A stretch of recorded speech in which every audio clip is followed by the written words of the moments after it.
Vous aurez bientôt le ou la candidate d'Europe Écologie Les Verts. Vous aurez bientôt, nous avons proposé plusieurs dates, Jean-Luc Mélenchon, ou peut-être également ceux qui, avec lui, animent la France insoumise. Et là, il arrive, le voici, nous avons Emmanuel Macron, le fondateur du mouvement En Marche. Emmanuel Macron, 38 ans, qui a quitté le gouvernement exactement, précisément, le 30 août 2016. Je rappelle en quelques mots, profession inspecteur des finances, banquier d'affaires à la Banque Rothschild, c'est les deux métiers que vous avez occupés. Et puis ensuite, secrétaire général adjoint à la présidence de la République, 2012-2014. Et après un bref intermédiaire où vous sembliez revenir à la vraie vie, ministre de l'économie, de l'industrie, du numérique de 2014 à 2016. Alors, Emmanuel Macron, je dois avouer que ça râle. Nous sommes un journal participatif. De quel droit un homme richissime dit aux pauvres qu'il faut qu'il gagne moins d'argent en travaillant plus? L'overdose totale du Macron qui nous insulte en haut de la une du club depuis plus d'une semaine. Comment Mediapart peut-il se prêter à cette mascarade? À quoi joue Mediapart? On cherche à élargir le lectorat, à explorer de nouveaux segments de marché avec notre argent. Hein. Seuls nos lecteurs peuvent nous acheter notre journal. Macron me rappelle furieusement Pompidou. Avec Macron à l'Élysée, les banques sont directement aux manettes. Bref, nous avons eu droit à tout ça. Alors, à votre invitation, hein, je veux clarifier. Je sais bien. Et nous n'allons pas les décevoir avec votre aide. Parce que vous êtes à Mediapart. Alors à Mediapart, il y a les questions qui fâchent, des interpellations franches et directes. Et puis, 2 heures, ça donne le temps de voir ce qu'on a dans le ventre. Et donc, c'est le but. Vous avez du temps. On ne cherche pas à gagner. Personne ne marque de points. Mais on voit ce qu'il y a réellement derrière une personne que les gens ont vue dans des magazines, dans des émissions plus formatées. Alors, beaucoup de gens vont se succéder et nous allons animer ça avec Mathieu Magnodex qui suit votre campagne ou votre pré-campagne pour Mediapart. Et nous avons à chaque fois pris un thème. Et le premier thème, mode interrogatif, êtes-vous le déloyal?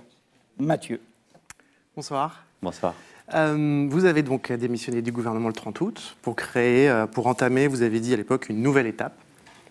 Cette nouvelle étape, c'est votre mouvement, qui n'est pas un parti, vous y tenez, on y reviendra peut-être tout à l'heure, qui s'appelle En Marche, avec un point d'exclamation, créé en avril, qui revendique, j'ai regardé tout à l'heure, 91 000 adhérents, un peu plus, à l'heure où on parle. Alors, adhérent, c'est un grand mot, il faut, pour être adhérent, avoir donné son adresse email et signer une charte, ça prend à peu près un clic. C'est tellement simple que moi, j'ai pu m'adhérer tout à l'heure à En Marche, à 17h55, en m'inventant une identité, hein, en l'occurrence Robert Mulot de Paris. Donc Robert Mulot est dans votre base adhérent, mais ce n'est pas un vrai adhérent. Mais trêve de plaisanterie, ça montre quand même que c'est assez simple d'adhérer à En Marche. Je me permets, parce que c'est important, et il y a eu beaucoup de commentaires sur ce sujet. Quand on dit que quelqu'un est adhérent, c'est qu'il a donné son adresse mail, c'est qu'il a donc adhéré à la Charte des valeurs, c'est qu'il a ensuite reçu son mail et confirmé par retour de mail. Ce qu'a fait Robert. Voilà. Donc, et après, vous voyez très rapidement qui est actif, qui n'est pas actif, et vous le désactivez. La seule chose qui différencie cette adhésion de celle d'un parti classique, il y a 2 éléments. Le premier, c'est qu'on ne demande pas d'argent, on ne demande pas de cotisation, on demande des dons, vous avez peut-être vu, et donc Robert va recevoir des appels aux dons. Alors, il y a peut-être beaucoup de gens comme vous qui s'amusent à créer des Robert, j'en doute, mais, et on pourra y revenir dans le détail. Mais donc, ce sont d'abord des engagements, une mobilisation. Et ensuite, très rapidement, quand quelqu'un n'est pas un membre actif, on l'appelle. Et il y a une clarification de la base, ce qui fait d'ailleurs qu'à plusieurs moments, vous avez vu le nombre d'adhérents redescendre. Tout ça a été évidemment expertisé par des huissiers qui nous ont permis aussi de voir, 1, comment on pouvait revendiquer ce nombre d'adhérents, et 2, comment on pouvait aussi s'assurer de désaffilier des gens, ce qui est très important pour un mouvement quand des gens se revendiquent de celui-ci. Après, on peut dire ce qu'on veut. Moi, vous savez, je suis comme vous, je crois que le terrain. Vous étiez à plusieurs des réunions que nous avons pu faire. Moi, je vois, hein, quand on se déplace sur le terrain, il y a des gens qui sont là pour être volontaires. Il y a des gens qui viennent, plus que dans beaucoup de partis politiques. Alors, on va en parler justement, mais la première question que je voudrais vous poser, c'est sur la sortie du gouvernement. Si vous n'étiez pas à l'aise au gouvernement, si vous en contestiez certains choix, si vous trouviez que les réformes n'allaient pas assez vite, ce que vous avez pu dire depuis, finalement, pourquoi vous êtes parti si tard? Ça donne un peu l'impression que vous sautez du train en marche, si je puis me permettre cette expression. En tout cas, un peu au dernier moment. Je crois pas, justement au contraire. Et j'ai toujours dit les choses, on peut me reprocher beaucoup. Je crois avoir été constamment cohérent. Je n'ai pas cherché, je n'ai pas construit ma vie personnelle, politique, pour devenir ministre ou me retrouver devant vous aujourd'hui. C'est le fruit d'engagement, de hasard objectif pour les uns ou de hasard complet pour les autres, qu'importe.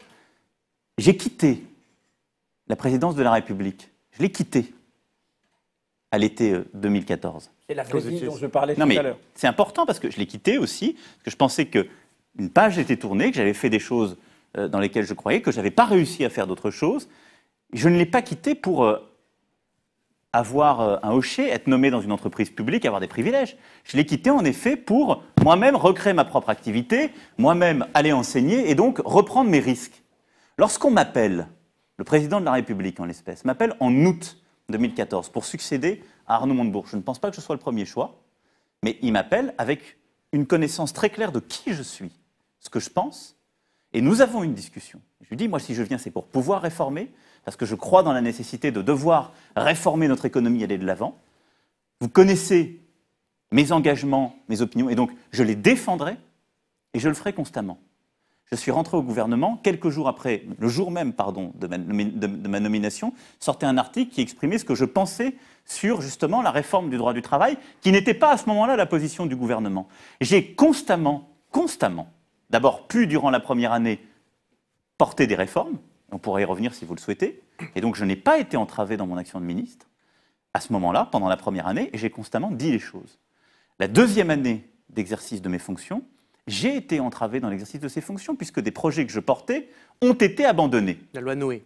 La loi sur les nouvelles opportunités économiques. Et donc là, sont nés une série de désaccords. Mais enfin, quand on est ministre de la République, on n'est pas un enfant capricieux. Donc, on exprime, on porte ces désaccords. De l'automne 2015 à l'été 2016, s'est construit une histoire de désaccords successifs que je n'ai pas voulu surjouer, que je n'ai pas non plus caché, et qui m'ont conduit à démissionner en août 2016.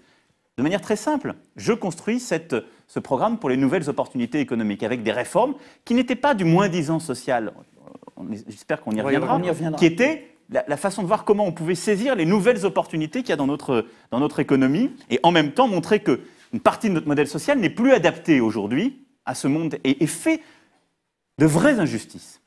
Les attentats de novembre 2013 arrivent, le 13 novembre. Et là, nous avons un vrai désaccord politique sur la réponse à ces attentats, puisque je m'exprime quelques jours plus tard, et je dirais la même chose aujourd'hui exactement, devant les GRAC.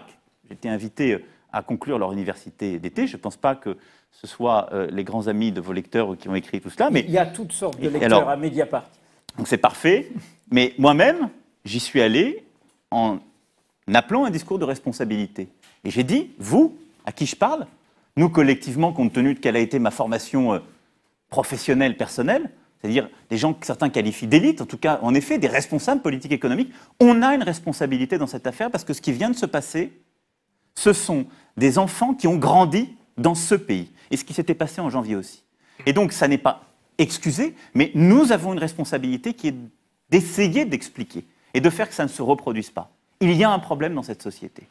Et là, nous avons eu un premier désaccord politique exprimé par le Premier ministre lui-même quelques jours plus tard à l'Assemblée, qui, me visant directement, a dit « expliquer, c'est commencer à excuser, c'est inacceptable ». Puis, deuxième choix, à ce moment-là, qui a été d'abandonner, en quelque sorte, la réforme économique et sociale, pour un temps, puisqu'elle reviendra plus tard, portée par d'autres avec la loi travail, et je peux là aussi m'exprimer sur le fond de ce sujet, mais qui est un deuxième désaccord, où on abandonne en quelque sorte, à ce moment-là, la réforme économique et sociale. Or, moi, je pense très profondément que pour les quartiers les plus en difficulté, pour toute une partie de la population française, l'adaptation de notre modèle économique et social est une réponse fondamentale aux problèmes que nous avons. Troisième désaccord que nous connaissons à ce moment-là, il est sur l'Europe. La vision que je porte, qui est toujours celle aujourd'hui que je porte de manière claire en étant sorti du gouvernement, c'est de dire on doit aller plus loin sur la réforme, mais en même temps être plus exigeant avec l'Europe. Assumer une forme de confrontation avec nos partenaires sur la relance budgétaire et économique. Et là, je ne suis pas suivi. Et le quatrième désaccord que j'exprime se fait sur la déchéance de nationalité en janvier. Je dis que je suis contre cette réforme, j'ai un inconfort philosophique, parce que c'est une réforme qui proposait au fond de sortir le mal de la communauté nationale, ce qui est une promesse intenable et qui venait encore fracturer davantage le pays. La conclusion de tout cela, à mes yeux, j'ai hésité à sortir sur la déchéance. Je ne suis pas sorti parce que ça ne faisait pas partie de mon périmètre ministériel. Christian Taubira l'a fait. Exactement, parce que c'était dans son périmètre ministériel. Vous venez quand même de donner 4 raisons. Vous venez de donner raison à Je Mathieu. vous donne la grâce. Non, pas du tout. Vous pouviez sortir Parce que à ce moment-là. Je ne suis pas resté muet, je me suis battu. Et la conclusion que j'en ai tirée a été de dire on doit clarifier l'offre politique et porter. Et moi, Oui, si vous voulez, je ne me suis pas retrouvé dans ce dans quoi on a voulu m'enfermer, qui est, certains appellent ça le social-libéralisme, ce que vous voulez, parce que je ne suis pas dans une approche néoconservatrice d'un réformisme. Je crois dans les valeurs de notre société et dans les valeurs profondes de laïcité, de cohésion sociale qui ont été trahies à ce moment-là. Je crois en particulier aussi beaucoup plus à un réformisme économique et social qui n'est pas pour autant le sacrifice des plus fragiles. Et là aussi, j'espère qu'on pourra y revenir. Et donc, la conclusion que j'en tire, c'est de fonder mon offre politique, celle de toutes celles et ceux qui partagent justement cette approche, avec En Marche, le 6 avril. Il s'ensuit ensuite plusieurs mois de tensions politiques fortes. Et je ne sors pas du gouvernement après le 6 avril, ce qui aurait dû être la conséquence naturelle, parce qu'il y a le conflit sur la loi travail. Donc, le conflit sur la loi travail, je le porte en tant que membre du gouvernement. Je n'aurais pas présenté cette loi de cette façon. Ça n'était pas le projet que je portais. Néanmoins, il y avait dans cette loi des ajustements qui étaient importants, que j'ai défendus. Et donc, je trouvais que ça n'était pas responsable de dire je propose un dépassement politique et, au fond, je quitte le gouvernement quand il est mal pris. Et je fais partie des rares ministres qui sont allés au front aussi des manifestations, des grévistes, pour me confronter, pour m'expliquer. Je tiens ensuite un meeting le 12 juillet, où je continue cette clarification. Et les attentats du 14 juillet, objectivement, ne me permettent pas de sortir de manière digne, parce que c'était totalement incompréhensible pour nos concitoyens. Je le fais à la rentrée dans une situation qui est à la fois socialement, politiquement et dans le pays plus apaisée, et qui fait que je sors pour porter un projet et non pas simplement contre quelque chose. Voilà. Oui, la trahison. Oui, non, la trahison, je disais, qu'est-ce que vous répondez à cette phrase prêtée à François Hollande, Macron m'a trahi avec méthode? On prête beaucoup de phrases à François Hollande. Oui, mais il ne l'a pas démenti. Ouais, il parle beaucoup aussi, François Hollande. Donc, bon, il voilà. va y avoir quelque Donc, chose de juste là-dedans. il ne l'a pas dit. Et j'attends qu'il vous la confirme, peut-être ici même, si vous le recevez dans quelques semaines ou quelques mois. D'abord, quel est mon rapport à François Hollande? Je l'ai dit, ça n'est pas celui d'un obligé. Nous ne sommes pas dans un système féodal.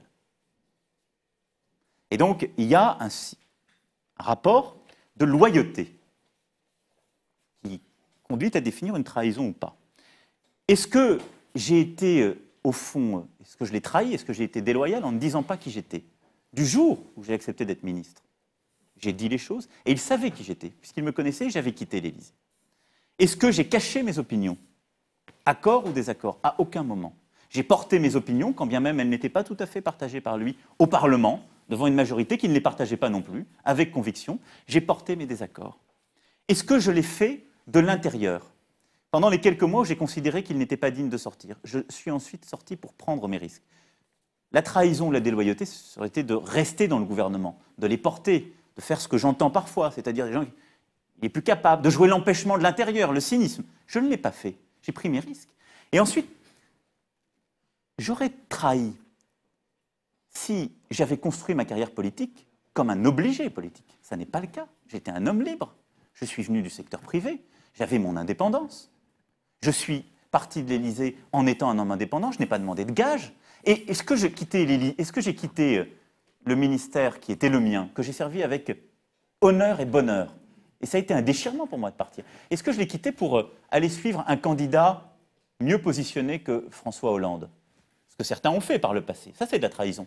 Je l'ai fait pour prendre mon risque, pour dire je veux être cohérent jusqu'au bout, défendre les idées auxquelles je crois, l'offre politique que j'ai portée. Donc non, je ne considère pas que j'ai trahi. Mais à lire ce qu'un président ne devrait pas dire, c'est-à-dire ce livre de François Hollande face à un miroir journalistique, l'indépendance, dans la bouche de François Hollande, on peut en discuter. Je cite, « Emmanuel Macron, c'est moi ». Chapitre titré « La créature ». Il n'est pas dans une stratégie personnelle sur le plan politique. Je pense qu'il est loyal, donc pas traître. Mais la suite, je pense qu'il ne sera pas candidat. En clair, vous êtes un leurre. Et quand François Hollande va annoncer sa candidature, vous disparaissez? Alors, si j'étais un leurre, je serais un suicidaire. Parce que, permettez-moi quand même... Non, mais je serais un suicidaire. Qu'est-ce que je dis depuis maintenant plus de 7 mois aux Français? Une offre politique claire qui n'est pas celle du Parti socialiste. Pas plus que d'autres partis existants, puisque j'ai essayé de définir cette offre, au fond, sur les problématiques qui sont les nôtres. Et c'est mon grand désaccord stratégique avec François Hollande. Je ne crois plus, pour ma part, à l'union des gauches. Parce que je pense qu'elles ont une vision extraordinairement différente, aujourd'hui, de ce qu'est la France, de ce que sont ses défis, et de ce que, au fond, sont, en effet, les vraies transformations que nous avons à conduire. Et c'est ça qui explique votre refus des primaires? Mais bien sûr. Mais les primaires, écoutez, mais à gauche comme à droite. Les primaires sont organisées par des appareils qui sont exsangues et qui, au fond, cherchent à se partager des parts de marché. À quoi sert un parti politique? À construire une offre idéologique claire, avoir des militants, quels que soient les Robert du 12e arrondissement qui peuvent s'y infiltrer. Et je vous rassure, il y a aussi, je crois, quelques fausses cartes dans les partis existants. En tout cas, c'est ce que je me suis laissé dire. Donc, avoir des gens et définir un leadership, désigner des gens qui vont aux élections. Les partis politiques, le Parti socialiste comme les Républicains, ne savent plus le faire aujourd'hui. Ils ne le font pas. Puisque nous avons une primaire du Parti socialiste et une primaire des Républicains. Mais surtout, le plus grave, et c'est ce qui fait que je ne peux pas être un leurre, ni ne suis la créature. Je ne sais si, je crois que vos collègues ont reproduit un verbatim, donc je ne vais pas dire qu'il ne l'a pas dit, et il n'a pas démenti non plus. Dire de quelqu'un c'est moi ou c'est ma créature, c'est désobligeant. C'est sans doute une faute d'hubris. C'est la pire en politique. Vous l'avez lu, ce livre? Non, je ne l'ai pas lu. Et... Je ne l'ai pas lu parce que j'aime la confrontation, c'est pour ça que je suis chez vous ce soir. Je n'aime pas la complaisance. Et j'ai, au fond, une trop haute opinion de ce qu'est le métier de journaliste et de ce qu'est la mission du politique. Est-ce que, quand même, de ce que vous en entendez, vous n'avez pas le sentiment que ça donne ce sentiment d'agonie d'un régime politique à bout de souffle? Non, je crois que c'est caractéristique, d'abord, d'une génération politique. Je vais vous dire les choses très franchement. Je pense que ce n'est pas lié au régime, ce sont les pratiques. Pas le régime, ce n'est pas les institutions. On peut reprocher des choses aux institutions. J'en ai parlé il y a quelques semaines. Ce sont des pratiques politiques, pas les institutions. La même Ve République apportait des gens qui n'avaient pas les mêmes pratiques. Bon. Il y a aujourd'hui une connivence qui existe entre le monde politique et le monde médiatique, dans laquelle je ne me complais pas. Et je crois qu'elle est assez générationnelle. Cette génération, de gauche comme de droite, a beaucoup vécu avec les médias. Parfois vécu directement. Et elle a vous aimez bien les médias aussi quand même. Enfin, mais non, je vais vous dire très cyniquement. Ils vous aiment bien aussi, certainement. Je vais vous dire très cyniquement. Je n'ai pas d'amis journalistes. Je ne fais pas de connivence, je ne fais pas de confidence. Et si aujourd'hui les médias parlent de moi, si je suis chez vous, c'est qu'il y a un intérêt, c'est que je fais vendre. Le jour où je n'intéresserai plus, il n'y aura plus du tout le même intérêt. Et les médias ne le font pas par complaisance. Donc là, je vous rassure.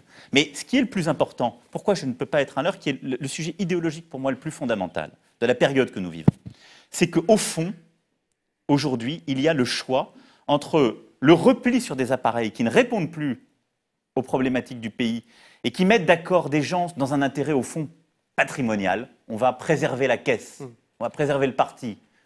Et c'est vrai à droite comme à gauche. Qu'est-ce qu'il y a de commun entre Nicolas Sarkozy et Alain Juppé? Moi, je les écoute comme vous. Pardon de vous le dire. Sur la laïcité, sur le réformisme économique et social, sur l'Europe, ils sont aux antipodes. Qu'est-ce qui fait aujourd'hui notre pays? Le rapport à la production. Est-ce qu'on croit dans l'innovation? Est-ce qu'on est contre? Le rapport aux équilibres économiques et sociaux. Est-ce qu'on est pour, au fond, moi, ce que j'appelle la société de statut dans laquelle nous sommes, qui est le fruit, là aussi, de nos pratiques et des compromis trouvés après-guerre, ou une société de mobilité, qui parfois conduit à les revisiter et, à mes yeux, crée plus de justice et plus d'efficacité. Quel est notre rapport aux inégalités économiques? Moi, je ne me retrouve ni dans la vision de la droite, qui consiste à dire les inégalités, c'est pas grave, on s'arrangera plus tard, on voit ce qui se passe en Angleterre, aux États-Unis, ni dans celle de la gauche qui les traite par l'égalitarisme ou le fiscal. C'est le rapport à l'Europe, qui est fondamental. Mais non, mais je cite ça parce que ça, c'est ce que j'ai proposé depuis avril dernier. Et qu'on construit, c'est d'une offre politique claire. Or, justement, nous avons des désaccords profonds avec des socialistes qui sont, à mes yeux, conservateurs. Et la stratégie politique de François Hollande, en tant qu'il gouverne et qu'il sera peut-être candidat demain, est plutôt de faire l'union de ces derniers. Donc je ne peux pas être un leurre parce que je n'existe pas dans l'offre politique qui est la sienne. On va décliner tout ça. Une dernière question dans cette phase-là. Une question et demie. On parle du rapport aux médias que vous avez. Vous avez fait des meetings en octobre pour présenter votre diagnostic de la France. Vous avez esquissé quelques pistes générales, mais pas encore de proposition. Vous êtes par ailleurs candidat qui n'est pas candidat. Vous n'avez rien dit, mais en même temps, tout le monde dans votre entourage, c'est très clair, etc. Tout est fait pour que vous soyez candidat. Pourquoi vous ne dites pas tout simplement, là, je suis candidat à 7 mois de la présidentielle, oui, je suis candidat. Exclusivité Mediapart, vous êtes candidat. Non, mais parce que ce sont Merci, pas des j'essaie choses... d'être un peu fin, alors bon... Non, mais je vais vous dire. Parce que je crois dans la méthode. Il vous a cassé la baraque. Non, C'est pas très léger non plus, hein, je n'étais pas d'une finesse énorme. Non, mais parce que d'abord, j'ai plutôt l'esprit de méthode, et ensuite parce que je pense que ce sont des décisions qui ne se prennent pas à la légère. J'ai l'esprit de méthode parce que c'est pas quelque chose qui se fait du jour au lendemain, et je dis voilà, bah tiens, j'ai réfléchi ce soir, je suis venu chez vous, je trouverais ça sympathique, je suis candidat. Ça n'a aucun sens. Qu'est-ce qui vous retient? Mais d'abord, il y a une cristallisation personnelle, morale, oui, vraiment personnelle, sur le fond, et qui, à un moment, doit finir de mûrir. Ensuite, j'avais 2 préalables qui sont en train d'être consolidés. Le premier, c'était d'avoir une offre idéologique claire, qui reposait d'ailleurs sur le travail de constat qui a été fait, la Grande Marche. Et ces 3 rencontres qui ont été faites, que vous avez citées en octobre, c'est là où vous voyez d'ailleurs le fonctionnement médiatique. Vous dites, il n'y a pas eu de propositions, etc. Les propositions... Non, il y a eu des choses. Mais surtout, il y a eu des arrêts qui ont été donnés, et il y a un regard. La politique, c'est un regard sur les choses. Il y a un regard sur tous les sujets fondamentaux, hors quelques sujets qui ne se prêtaient pas à l'exercice du diagnostic comme l'international, mais il y a eu un regard porté. Donc j'ai coloré chacun de ces sujets.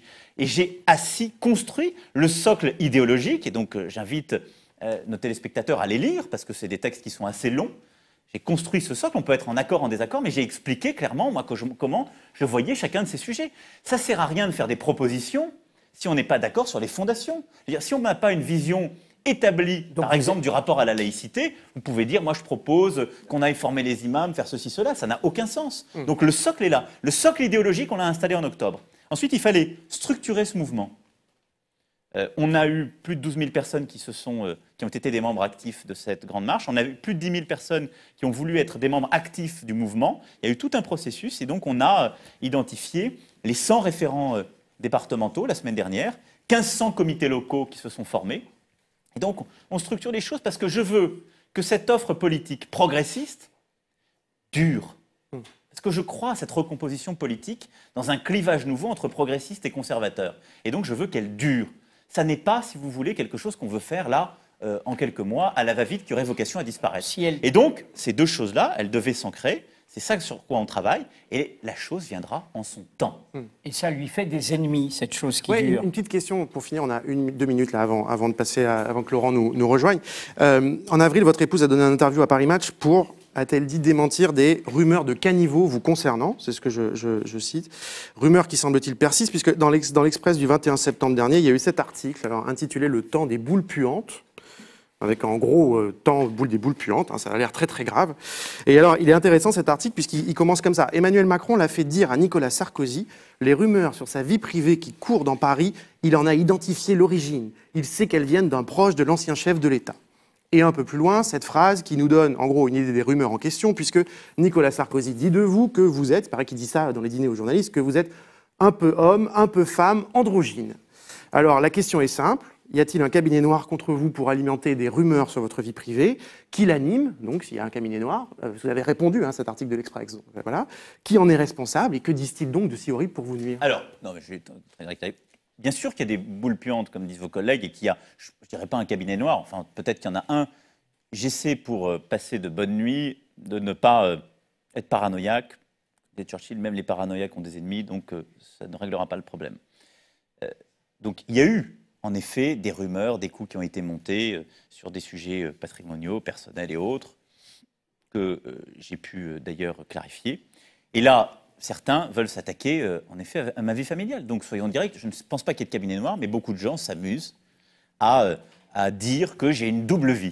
Vous voyez, bon, il se trouve que je vis avec ma femme depuis 20 ans, que nous avons une famille, des enfants, des petits-enfants, et donc moi je ne laisserai personne. Moi, je considère que la vie politique, malheureusement, elle est faite de coups. Elle n'est pas civilisée, la vie politique. C'est lamentable, c'est comme ça. C'est ce qui, d'ailleurs, fait fuir beaucoup de gens de talent. Moi, j'ai accepté ça. Ma famille, non. Donc, pourquoi je suis précautionneux quand je dis ça. On parlait directement, donc je ne vais pas cacher les choses. Je ne donne pas trop de publicité à ça parce qu'après, ça alimente la propre rumeur. C'est le phénomène des rumeurs. Oui, Si on les ils le font répète, pour ça. Donc voilà, je le dis très simplement, que ceux qui s'amusent à faire ça se fatiguent, parce que moi, en tout cas, je ne changerai pas de vie pour eux. Je n'ai pas de double vie. Et je tiens plus que tout à ma vie familiale et ma vie maritale. Voilà. Mais ce qui vous montre, à gauche et à droite, parce qu'il y a plusieurs personnes qui sont derrière toutes ces rumeurs, qui le font dans des dîners en ville, ça les amuse. Ça les amuse parce qu'ils pensent qu'à la fois C'est ça Nicolas blesse. Sarkozy qui fait ça? Écoutez, je ne vais pas, moi, me prêter à d'autres rumeurs. Je sais qu'il y a des gens qui n'ont aucune espèce d'importance et que je ne vais pas faire l'honneur de citer devant vous et devant vos téléspectateurs parce que ce serait leur donner trop de reconnaissance. Il y a des gens qui n'ont aucune morale. Il y a des gens qui pensent que tout est permis en politique, y compris et à commencer par le mensonge. Donc je vais leur dire, 1, j'attaquerai tout. Et 2, ça ne me déstabilise pas une seule seconde, puisque c'est ce qu'ils cherchent à faire. Mais c'est vrai que c'est profondément déplaisant. C'est déplaisant pour vous, quand certains répètent partout dans Paris qu'il y a une double vie, et que des gens finissent par le croire. J'en ai tellement vu qui m'ont dit ça dans Paris que ça doit être vrai. Et puis, c'est déplaisant quand ça peut revenir. Vous imaginez, si un journal le titre ou le dit, aux oreilles, aux yeux de vos enfants, de vos petits-enfants, c'est-à-dire de vos proches, qui eux, gardent un rapport intime avec vous. Voilà. Donc on va essayer collectivement de civiliser la vie politique. Je tiens beaucoup à cette notion de civilité. Parce que si on veut attirer des talents, si on veut aussi changer la politique, il y aura toujours les mêmes règles. Je ne fais pas partie de ceux qui pensent qu'on peut faire de la politique autrement, naïvement. Mais si on veut attirer d'autres talents, il faut qu'on pratique différemment. fin de la première séquence. Gardez votre énergie, il y en aura 6. vous inquiétez Il y en pas. aura 6.